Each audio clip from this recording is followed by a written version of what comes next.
It's time for Talking Sports, Birmingham's only weekly sports update to put you in the game. Winning isn't everything, it's the only thing.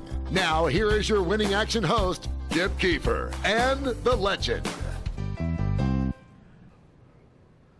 Well, the day is finally here, everybody. Welcome to Talking Sports on Saturday morning, the first day of college football 2019.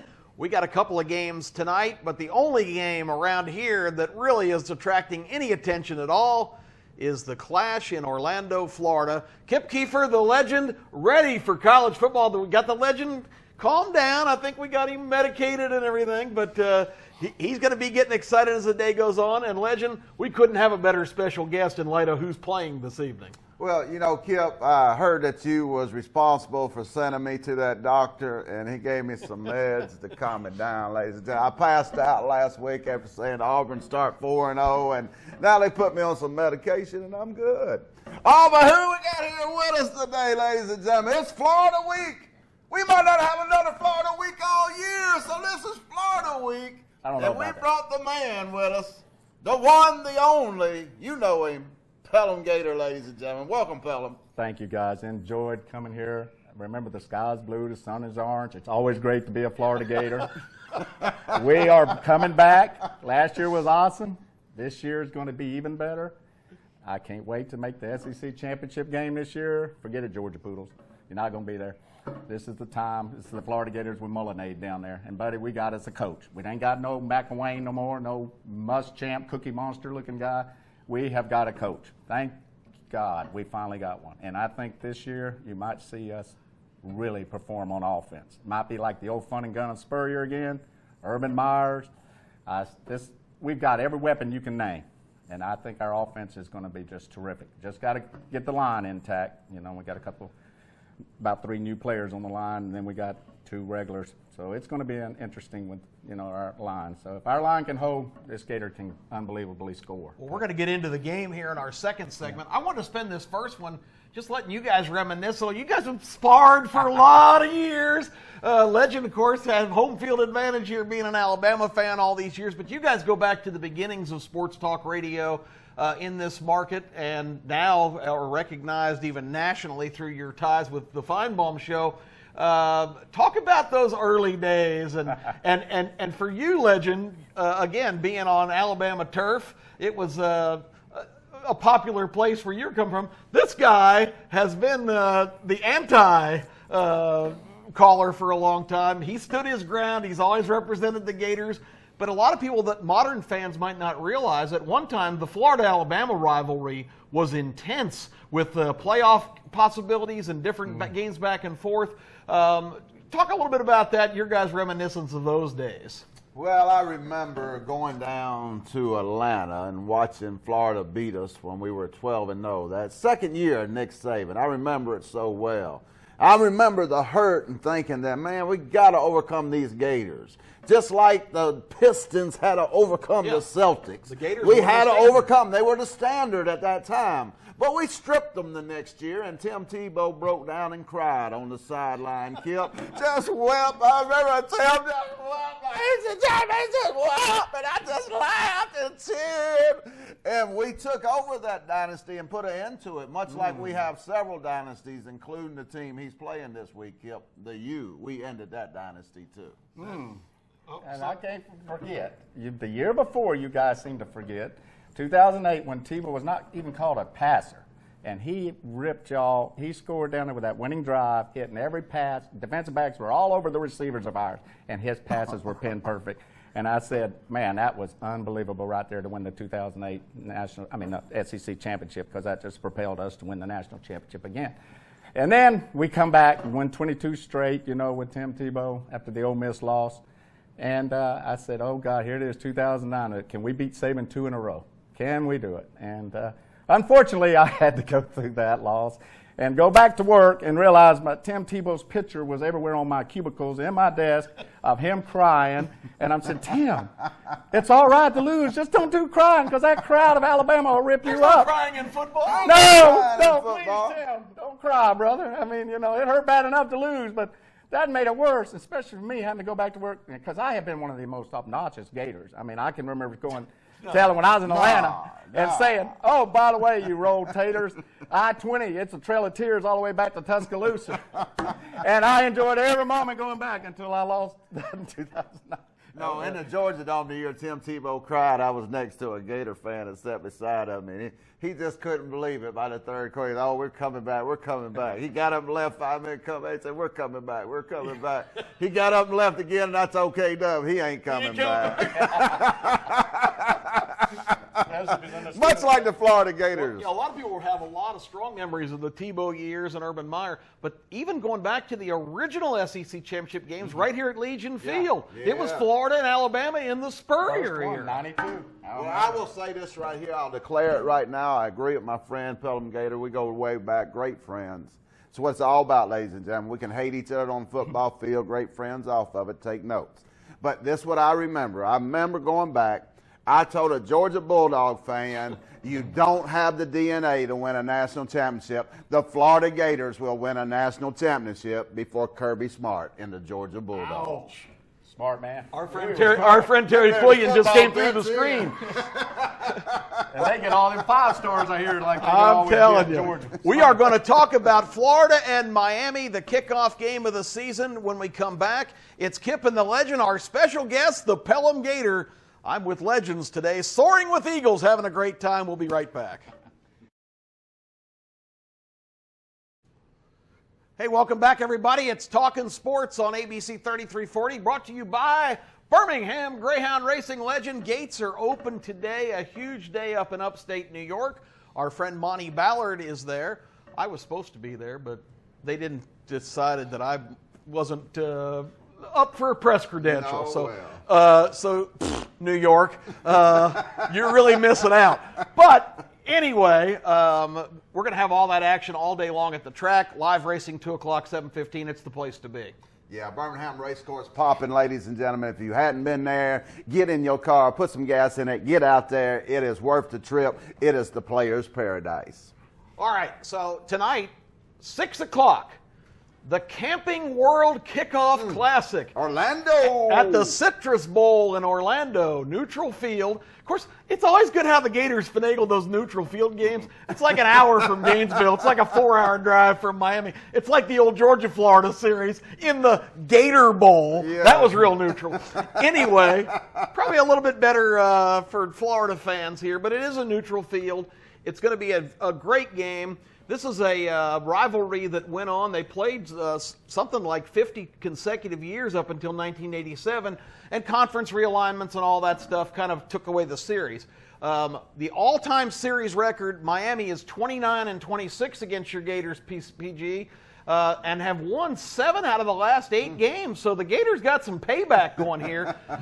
Even though this rivalry has been dormant for a while, there's not a whole lot of love lost between these two teams. No, I go back to the old Gators, me being an old Gator back in the 60s and 70s. I remember where John Reeves had one of the greatest quarterbacks at our time with Carlos Alvarez, receiver. Yep. And he had to set the record for the national record, and in Miami, and time was running out, and he needed about 7 more yards. So we had to let him score. Well, I didn't play. They did called the flop. And Miami knows it real well. The whole defensive line just laid flat on the ground and let the running back score where we could get Florida get the ball back, and John Reed set the record. Wow. That what brought bitterness. That one was the bitterness that really went over the top.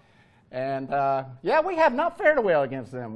We got a winning record against the Seminoles, but we don't have a winning record against Miami, neither does Florida State. That's kind of unusual because Miami has ups and downs and all that. But they've always seemed to. Sure. But this is going to be a different game this time. I don't even see this game close. Well, it's going to be interesting. We'll get to our picks in the next segment. Legend, Miami looked like 2 years ago they really had it going on. Mark Richt got them rolling. They won 10 in a row. They had the turnover chain. They were the coolest. They were too cool for school. And then all of a sudden they lost a stunning game late in the season against Pittsburgh, and it all went downhill after that. Rick tried to tough it out last year. Last year, the U stood for ugly. They were bad. Miami finished, I think, 7-6. They got destroyed by a mediocre Wisconsin team in their bowl game. What do you see now? Manny Diaz, one of the many storylines here. He was defensive coordinator under Richt. He has been a lot of schools, but Manny Diaz used to be defensive coordinator at Mississippi State for Dan Mullen. So some interesting storylines in this game. What's your take on Miami? Well, one thing about Miami, they don't lack in talent. I read this week they have 51 players on their roster with pro potential. That don't mean they will fulfill that potential, but by the star rating, the potential is there to be an NFL player one day. So this is a good roster, but what concerns me when I look at Miami right now is a first-year coach, a first-year staff, also a first-year left tackle, a first-year right tackle, and a quarterback that's never took a snap as a starter at the University of Miami. If I was Miami, I'd be really concerned about this game. This game has to go Miami's way to a point where Florida really has to give it away to lose this game. But we know Florida is capable of giving it away a little bit, Kip. Are you saying our quarterback Felipe can give a game away? Yeah, there No, he is. Felipe. Oh, I throwed it over there. In TVPG, we have this segue thing. That was perfect because I want to ask you about Felipe Franks. Has he arrived? A lot of people thought he did. His last 3 games last year, which were against South Carolina, Florida State, and Michigan, Felipe Franks really stepped up and looked like the quarterback everybody thought he might be. Has he arrived, or is that a mirage? No, I don't think it's a mirage because there's called a quarterback coach named Mullen that was able to get him under, control and quit worrying about what the fans boo you, because you're going to get that. And that he went crazy on that about the fans booing him, and when he did that in the South Carolina game. But he has showed so much promise now. His passes, he's got a touch to it when he throws. He don't have to drill it. You know how he'd overthrow the wide receivers deep. Right now, I'm seeing him touch. He's got excellent receivers. I think you're going to see him come out throwing. He's going to look just like he did in the Michigan game when I went to watch it with Florida, Michigan. And I'm impressed because I know Coach Mullen. He had Tebow. He even had old, what's that guy down at Auburn? They call Cam Newton. Yeah, that's his name. Yeah, I forgot about him. He was something to work with. Yeah, he got a little time with him. And, Hold on. I'm sorry, Tim. I didn't mean to say you cried, man, on national TV. They seen you in the Ole Miss interview, too, dude. You're a crier. Stop calling my phone. All right, go ahead. Tim Tebow, he bothers us all the He time done on calls this me show. all the time. While he's not hitting home runs down in the minor leagues, he's checking in with Talking Sports. We got to take a break. We're going to talk about the defenses of these teams and give you our picks on tonight's game and Hawaii against Arizona. That's all coming up on Talking Sports when we come right back. I don't know how you got my phone number, Cam. Listen, we can talk about you. We are media. I don't care what other people say. We are media, Cam. So stop calling my phone. Tell Tebow not to give out my number no more. I'm cutting him off. Oh, we're back. I'm sorry, Cam. I didn't know we was back on. We're doing a show here. Okay. All your public, all your fans, Cam Newton, Tim Tebow, my agent? all of them need to stand down. It's Kip the Legend and our special guest, if you're just tuning in, another legend in talk radio here in Birmingham, the Pelham Gator. You've heard him for years, and I think we need to give him a big plug here, Legend. Again, in a sea of Alabama and Auburn fans, the Gator has represented the Gainesville institution admirably over the years and stood his ground, and just a great guy and a fantastic character. Yeah, him and Kelly Kitchens, man. Oh, my brother. Oh, yeah, we got to give Kelly. Yeah, my brother him and Kelly. You hearing that, Kelly? Yeah, I mean, Shout out to they've you, held brother. it down for the Gators. Well, you know why I've grown all this. I've had to be incognito for years living in Alabama, so everybody, when they don't know who I am, and I walk in there and they say, well, there's Billy Gibbons and ZZ Top, or Burl Ives. And I go in there and I say, no, man, your voice, you've been on radio? I said, yeah, I've been a few times. He said, that voice is unique. I said, yep, that's me, Pelham Gator. And they don't. So I cover up with all this now and try to be incognito where nobody will recognize me. I'm just so big, ain't I? The line on this game is 7.5 tonight. Yes. Miami is getting 7.5 points against the Gators. Most experts, there's not a whole lot of enthusiasm for Miami's chances in this game. I'm wondering if you guys share that opinion. The over-under, which I think is interesting too, is 48. Both of these schools have the reputation of playing great defense. And I think we get caught up in that sometime. Every year it's a different team, but it's like you get labels on teams. Oh, Florida has a great defense. LSU always has a great – LSU could have a bunch of 120-pound weaklings on defense, but they're going to have a great defense. The point is, everybody's kind of thinking Florida and under the 48. Every time that happens, when everybody likes something, I tend to kind of lean the other way. What do you guys think?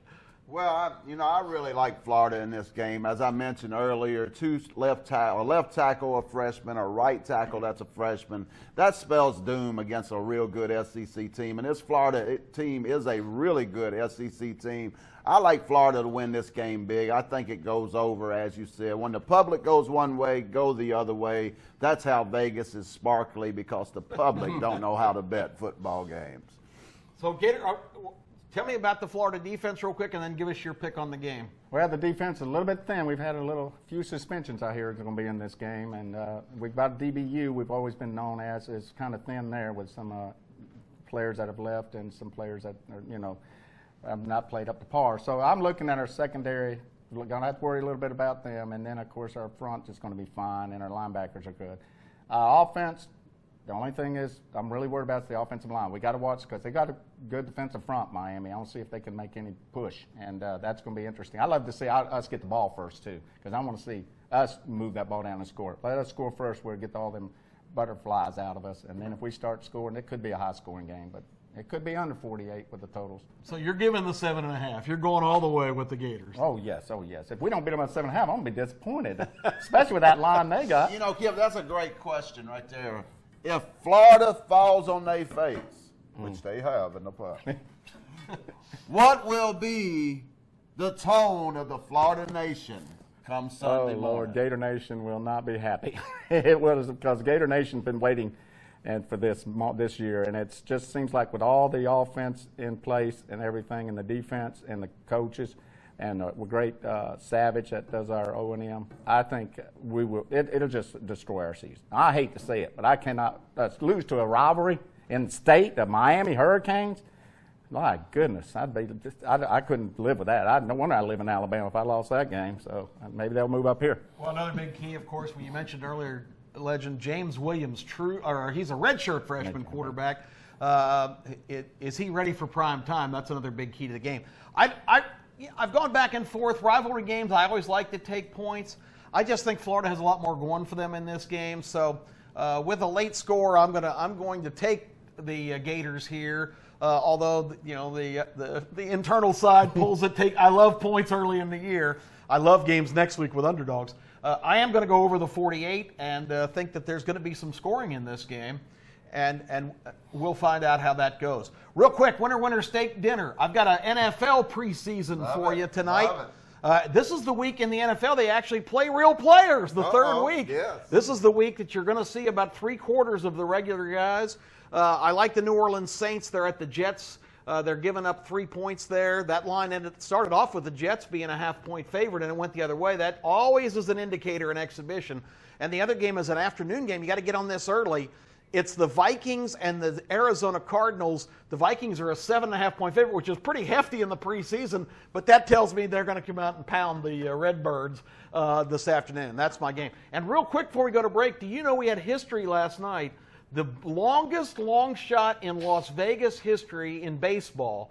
-600 was the line on the game last night between the Astros and the Tigers. Detroit won 2-1. -600. That means if you bet $60 on the game and Houston won, you would have gotten 70 back. Wow. So it's a little bit of history there. But we'll talk about that and a whole lot more. Kip Keefer and the legend with Pelham Gator back for one more segment right after this.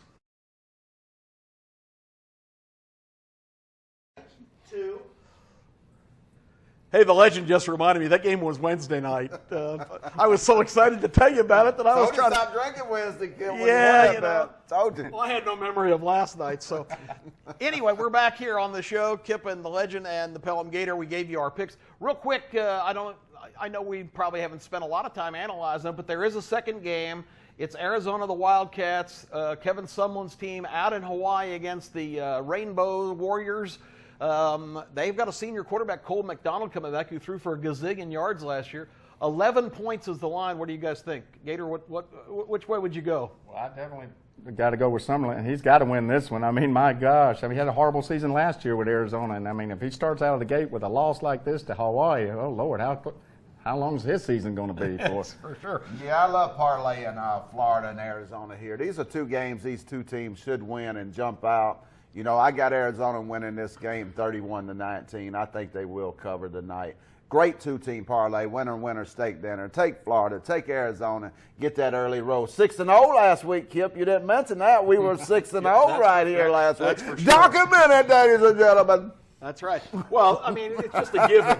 If you go with us, you're going to win. You're going to win. We've got a lot of good vehicles that we'll be posting on our Facebook page, on our Talking Sports Twitter at Talking Sports Twitter page, and our website is getting really close to being up and running, which is going to be the place to be during this season.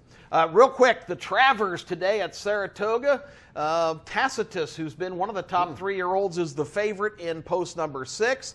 And I think Tacitus is going to be at least first or second. I like him there. And then Code of Honor, who we saw run in the Kentucky Derby, he ran third but got moved up to second with the ridiculous disqualification.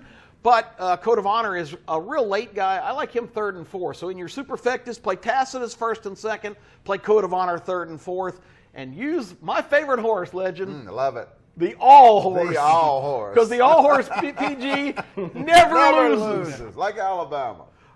Did that come out? That just slipped out there. Yeah. This has been so much fun in our final minute. What's your guys' final thoughts and expectations for the season?